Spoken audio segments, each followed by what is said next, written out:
আওয়ামী লীগকে অবশ্যই দলগতভাবে বিচারের আওতায় আনতে হবে। বিচারের মধ্য দিয়েই আওয়ামী লীগের ফয়সালা করতে হবে, এটা আমরা বারবারই বলেছি। আওয়ামী লীগের এখন যে রাজনৈতিক কার্যক্রম অস্থায়ীভাবে নিষিদ্ধ করা হয়েছে, এটা কোনো স্থায়ী সমাধান না।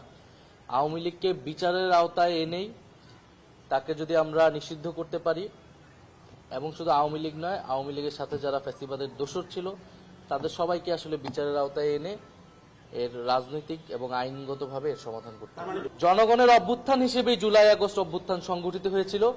এখানে কোনো দেশি বিদেশি শক্তি বা কোনো শক্তির কোনো ধরনের ইন্ধন বা কোনো কিছুই ছিল না। জনগণ স্বতঃস্ফূর্তভাবে রাজপথে নেমে এসেছিল, জীবন দিয়ে প্রতিরোধ করে এই সফলতা নিয়ে এসে, এবং শেখ হাসিনা সহ অন্যরা জনগণ এবং বিচারের মুখোমুখি হতে ভয় পেয়ে তারা দেশ ত্যাগ করেছে, দেশ থেকে পালিয়ে যেতে বাধ্য হয়েছে। ভোটাধিকার হরণ করে, নাগরিক অধিকার হরণ করে ক্ষমতায় ছিল। শান্তিপূর্ণ জুলাই আগস্টের আন্দোলনে গুলি চালিয়েছে, হত্যাযজ্ঞ চালিয়েছে। তার বিরুদ্ধে এক দফা ঘোষণা করাটা, তাকে উৎখাত করার প্রস্তুতি নেওয়াটা বৈধ। এখানে কোনো ষড়যন্ত্রের কিছু নাই। এটা জনগণের পক্ষ থেকে বৈধ ছিল। এটা আমি বলেছি সঠিক সিদ্ধান্ত নয়, এটা আমি বলছি এটা অস্থায়ী। এটা দিয়ে আওয়ামী লীগকে ট্যাকেল করা যাবে না। আওয়ামী লীগকে বিচারের আওতায় আনতে হবে দলগত